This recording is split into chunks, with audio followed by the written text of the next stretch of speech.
Hello, ladies and gentlemen, Nick here, and welcome to my review of Doctor Who Series 7, Episode 9, Hyde. The first episode to be written by Neil Cross, and then he was hired to write The Rings of Akaten, which was broadcast before this story, based on the fact that the producers really liked this story. They thought it was a really great story. Um, this is technically Neil Gross's first story, and because of this one, the producers liked this one so much, he got to write a story that comes earlier in the series. But in broadcast order, it's technically the second because of that. It's the same with Jamie Mathieson when he wrote Flatline, and then he was hired to do Mummy on the Orient Express, which was the episode before that, but technically Flatline came first. I know it's a bit complicated. So, Hyde. The plot of this story sees a professor. Can't remember his name. He's played by Doug Scott, who is a former war hero, as well, amongst other stuff. And his assistant slash student slash sort of love interest, Emma Grayling, played by Jessica Raine, who would later go on to be Verity Lambert in An Adventure in Space and Time, which would broadcast at the end of the year, in November. So, Alec Palmer, that's it. That's Doug Scott's character. So, Dr. Alec Palmer, or is it Professor? But Alec Palmer and Emma Grayling are investigating ghosts. Emma is a person who can try to communicate with spirits. Can't remember what the name is, but they're those type of people who can try talking with spirits, communicating with them. And they are here at a house, which his name escapes me, but it was filmed at Tintfield in North Somerset, just outside Bristol. And Sherlock would also go to this for the Abominable Bride 2016 New Year special. But anyway, so they're at this house, which Tintfield in North Somerset doubles as the location for, as the filming location. And they're trying to communicate with this ghost, the Witch of the Well. Oh, it's Carabas House. That's it. Carabas House is the setting for the story. So they're trying to communicate with this ghost who is supposedly at the house. When they're joined by the Doctor and Clara. The Doctor has come to speak to Emma about Clara to know more about the mystery, and we see this at the end of the episode. In the meantime, however, the Doctor and Clara just help out with trying to investigate what's going on. And there's some really good haunted house ghost story stuff going on with the first appearance of the ghost, Doctor and Clara investigating the house, cold spots in the music room, which is supposedly the heart of the house, as Emma says. And a couple of cold spots and some spooky goings on. So there even seems to be a monster behind the curtain at one point. A couple points. And throughout the first third of the episode, we see it does feel like a traditional haunted house story. However, it does seem that some scenes have been cut. Some things may have been cut to get to into the 45-minute mark. To cut around, like there may have been a bit where the characters go outside, and that's why Clara's drying her hair at one point. And explanations for the cold spots and the music room being the heart of the house do go a bit amiss later on. Eventually, the Doctor and Clara then travel throughout time, but not space, to take pictures of where the house would be. And Clara has a bit of an existential crisis at this point, where she has a nice conversation with the Doctor about, and there is a great scene where the Doctor talks to her about it. Eventually, they then return back to 1974 to give a presentation to Alec and Emma and attempt to rescue the trapped soul, which turns out the ghost is not actually a ghost. It is a woman who is trapped in a pocket dimension, and there is some sort of connection between the two pocket universes that connect with the at Carabas House, so that the woman appears as a ghost as she's when she's running away. She appears as a ghost, and technically for her, it's only been 3 minutes since she crashed in this pocket universe. She's a time traveler, but because this pocket universe kind of flashes throughout time, the ghost technically appears all throughout time. So the Doctor has realised who she is after taking a couple look at the pictures, and they soon discover she's running from this creature. So the Doctor decides to jump into what is this sort of portal thing, which is kind of like, which apparently is the well, of the house. This could as there is no actual well on the property. Bloody dust. The Doctor then goes in to rescue the traveler. He's able to get her back, but he is then trapped in the pocket universe with this strange creature known as the Crooked Man. So Clara and Emma have to try and rescue the Doctor. Surprisingly, both at doing their own thing as opposed to working together. Emma's trying to bring the Doctor back through her portal, but the TARDIS, Clara takes the TARDIS to rescue him herself. It would have made a bit more sense if the two had worked together. Maybe Emma was powering the TARDIS's strengths. The TARDIS can't actually land in the dimension because it would then die, but perhaps it can still fly through the dimensions, as we see in the episode. But maybe it would have made a bit of sense to have Emma be the one who helps use her psychic energy to help the TARDIS survive through the pocket dimensions, so long as it doesn't land, and then rescue the Doctor, and then later at the very end. Well, actually, that's spoilers. I'll get to that, but yeah, it does feel like would have worked better if Emma had worked with Clara on that bit.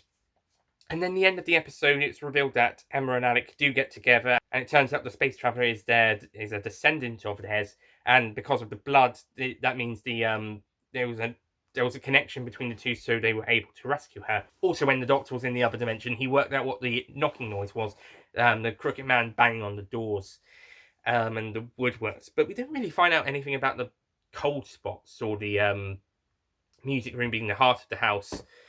Which is a bit of a shame. Something seemed to have been dropped out, possibly due to editing. And then the very end of the episode, there is a very last-minute twist that the Crooked Man had a romantic partner. They were separated in different universes, so the Doctor has to go and rescue the Crooked Man to bring him to the other universe so that he can reunite him with his lost love. And the episode doesn't really end. It does end. The story doesn't feel finished. It feels like there's this. It does sort of like it's finishing up, and then there's this last little bit at the very end, and then we then have this extra bits, but that doesn't feel finished as well. It feels like there's still a little bit left off. Naturally, the TARDIS can't actually land, but the Doctor and the Crooked Man would have to jump on board the TARDIS, but we don't actually see them get on board. It just cuts, it just finishes, which is just a shame. I think when people talk about the bad endings of Series 7 Part 2, I think this is the episode that is usually cited as the worst one, or a notable case. And yeah, in terms of a story reason, it's a nice twist, but it's execution that lets it down a bit. And I think that could be the same for the first version of the story, where it's a sci-fi rescue story in the second half, as opposed to a spooky ghost story in the first. But I don't mind having the third twist subversion of having the monsters in love with each other, but maybe it could have been made a little bit sooner. Maybe the Doctor could have realised this earlier and and maybe then he could have rescued the Crooked Man just before the end, reunited them with its partner, and at the same time do the explanation about Emma and Alec and the time travel on the other dimension, and that could have been a nice ending. Instead of just slapping on another twist at the very end. It could have been a nice revelation just before it wrapped up, as opposed to a last-minute twist. And I mean a literal last-minute. This is the twist comes about just under a minute before the end of the episode, before the next time trailer. So it really was a last-minute twist. It's like they had this extra monster to show off, and they needed an excuse for it.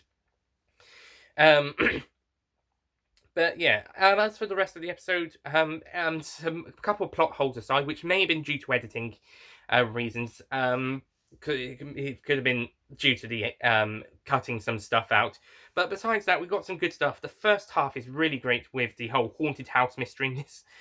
This is a very good haunted house esque story to begin with, and we got some great character moments with Alec Palmer and a few with Emma Grayling.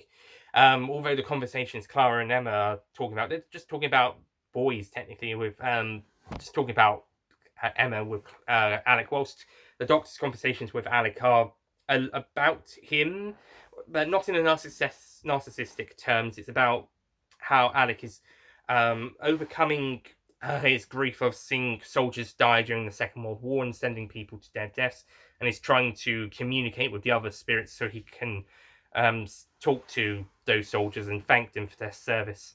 And he's trying to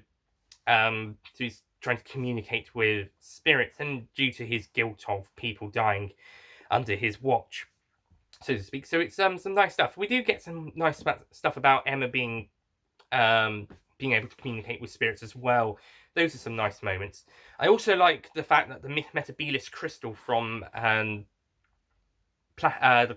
Green Death, that's it. The Green Death and Planet of the Spiders makes a return, although how the Doctor got that crystal back after the events of Planet of the Spiders, I'm not quite sure, but he's got it back again, and he asks Emma to use it as part of the way to send him into the dimension and then back out again. Although Matt Smith does pronounce Metabilis incorrectly, but I won't hold him to that too much.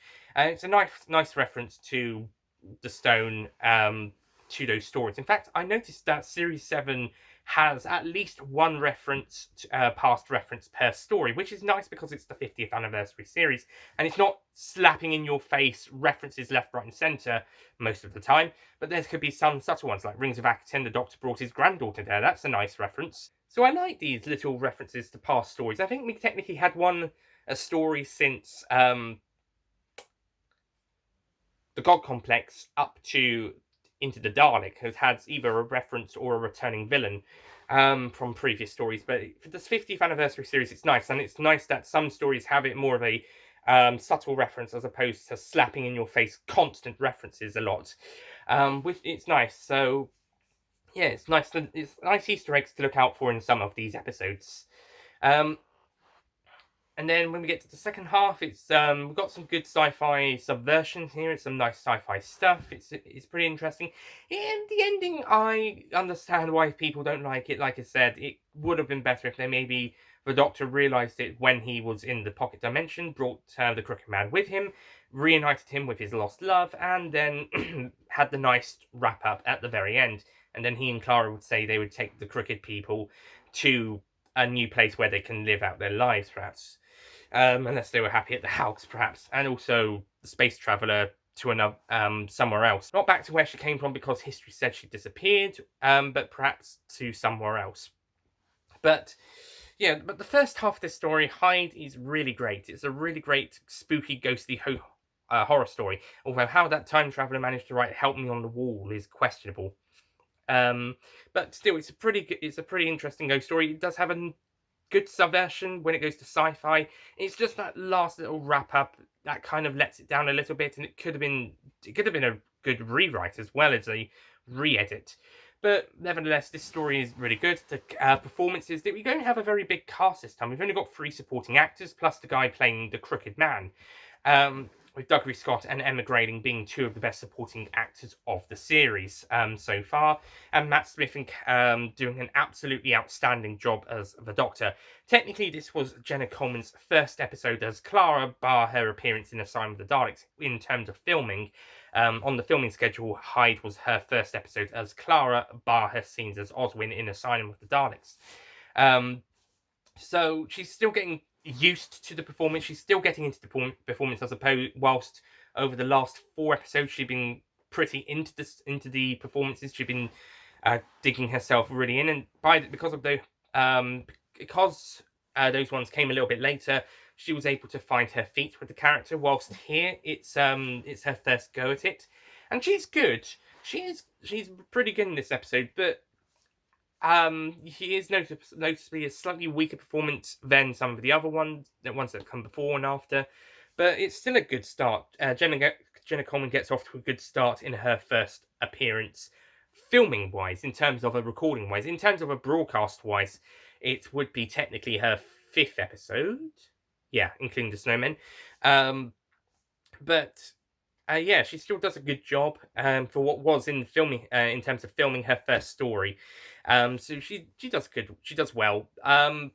But naturally, she'd get even better for some of the other episodes. As in terms of the character, we still don't really know much about her. Not just in the fact of her being a mystery in The Impossible Girl, but also within a character herself. We don't learn that much about her. I mentioned this in Cold War. We don't really learn more about what she likes to do. We learned a bit about her backstory in episode 7, The Rings of Akaten, and we got a bit of a personality in episode 6, The Bells of St. John, as well as in Rings. But since then, she's just there. I mean, maybe some of the other characters, companions, kind of started to go into, oh yeah, they're the main characters this time around. But at least by then we'd gotten to know something about them. We did it as well as Clara, but we get to learn a bit more about their personality throughout a couple more episodes before they start to be, oh yeah, these guys are there. We know what they're like now. And then unless another episode tries to do something different, like the girl who waited, for instance, then yeah, we get used to that personality. But you've got to have a few episodes of establishing first, and we've only really had 2 with Clara, if at that. I could even have I mean, people might even argue that perhaps those 2 might not even contribute much, save for Clara's parents' stuff at the start of Rings of Akaten. Neil Cross probably gets the character the best out of the writers in Series 7 Part 2s. She does have some good moments here, but it does feel like she could have had a little bit more here, but thankfully Neil Cross would do that with Rings of Akaten. Also, the actress who plays the space traveler trapped in the other universe does also a pretty good job as that character. We didn't get to know too much about her, but enough to tie in with the story, so that's good. This is also a pretty creatively filmed story and editing. Besides cutting out a few things that does cause plot holes as well as a rushed ending, it's still done really well, especially when causing especially when causing the horror and scary story atmosphere in the first half of the story, as well as the Doctor and Clara's moments in the TARDIS. Oh yeah, and Clara and the TARDIS have another bit of a bicker in this episode. What is it with Clara and the TARDIS having a thing against each other in this story? Why does the TARDIS not like Clara? They don't actually explain in the last episode, unless the TARDIS knows about Clara being an anomaly or something. I don't know. What's the TARDIS's deal? It's like in the next series when the Doctor has a beef against soldiers for literally no reason apart from to give conflict between him and Danny Pink. Yet only a few stories before was a story where he came to terms with when one of his incarnations literally fought in a time war. He literally came to terms with that incarnation not being as bad as he thought. He was actually more the Doctor than he ever was, as opposed to never being the Doctor. And then all of a sudden, the 12th Doctor has beef against soldiers for a series for no reason apart from to have conflict with Danny Pink. Stephen Moffat, can you have your story arcs planned out next time? The last 2 series, at least you had those planned out. And I know some things that are left over for later series don't get finished up, but at least they had some sort of a plan for those 2. But now you're starting to just leave things, you're just having things just because. And if it was Neil Cross's, I would say it might have been Neil Cross's fault for the whole TARDIS Clara thing, but next story has a bit of it, and there's a short Clara and the TARDIS that has a bit of bickering between the 2. So, yeah. So overall, Hyde. This is a good episode. It's enjoyable.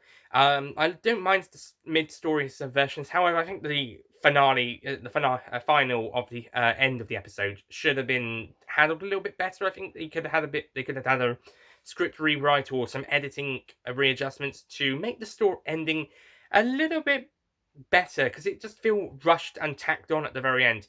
And considering where the story is going, it shouldn't have been, because that seemed to be playing a big part of the episode, but it feels tacked on the way it's executed. So maybe we could have written that to tie it in better, and maybe it could have been edited a little bit better. I think the problem is they were trying to get a 45-minute episode out of what could have been a 50 to 60-minute episode, which is a shame. And it's definitely around this point of Series 7 that we do feel that the episodes do need to start being a bit longer. Something that continues to this day, despite Series 11 and 12 getting an extra 5 minutes, as well as some other episodes getting extra time for their stories. So, yeah, but this one definitely felt like it could have had at least 5 more minutes to at least have that very last scene play out a little bit more. Just play out better. overall, Hyde, I really wanted to give this one an 8 out of 10. I really wanted to give it a pretty positive score, but unfortunately, due to some execution issues and maybe needing a script rewrite, I will be giving Hyde a 7 out of 10.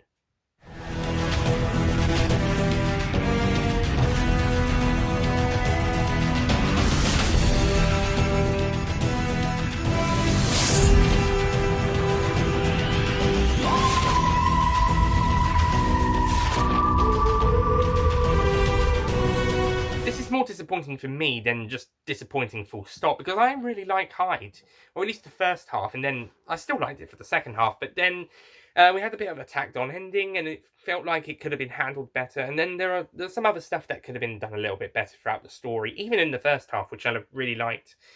Maybe if this one stuck to being a haunted house story, it would have been really good. In fact, it would have been a really nice story. Don't mind the subversion in the middle, but I think it could have been executed a bit better later on towards the end, especially with the Crooked Man twist. But overall, it's still good. I can see why people don't like that ending, and I've just explained why I think it doesn't quite work. Maybe if it was done better, maybe if it was handled better, but yeah, as it is, I can see why people don't like it.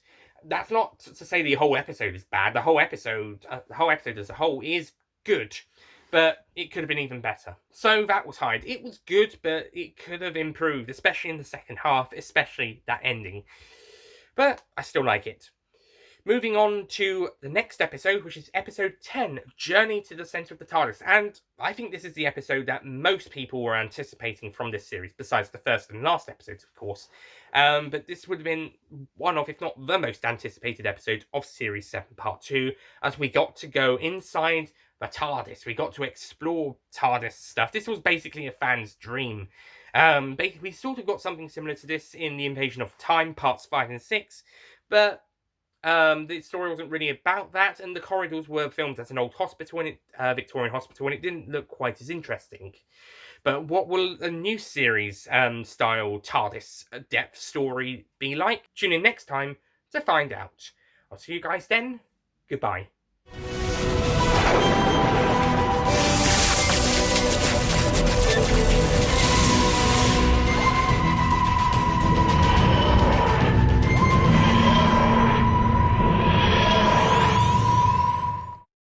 Don't forget to click below to subscribe to the Nicholas Payne Retro YouTube channel. The first episode, Neil Gross...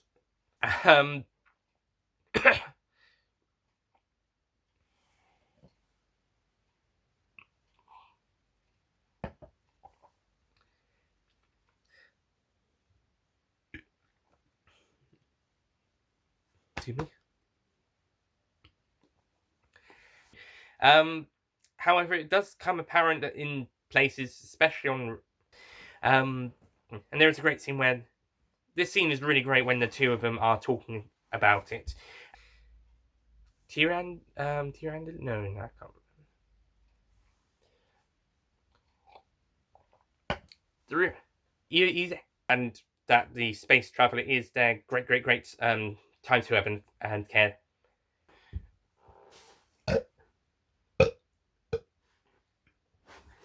Who had been trapped on this side of reality, or he had been trapped on the other, and not reality.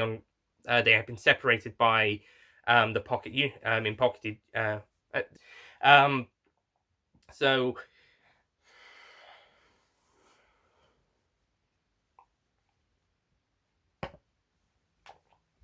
actually, I can't quite remember what Power of Freeze ones was. Maybe that one was the exception. Oh no, no, they had Zygons were mentioned, and that was a bit more of a that was not quite subtle, but oh no, I should cut that bit. Which I like. I like that like I said, I like that. It's not back home because she apparently got trapped, but somewhere else. Well, not somewhere. And yeah, unfortunately, I do. It could have been really, really good. Happily, though, it could not. bloody birds are nearly finished. Tune in next time for the next episode in the series, Journey to the Centre of the TARDIS.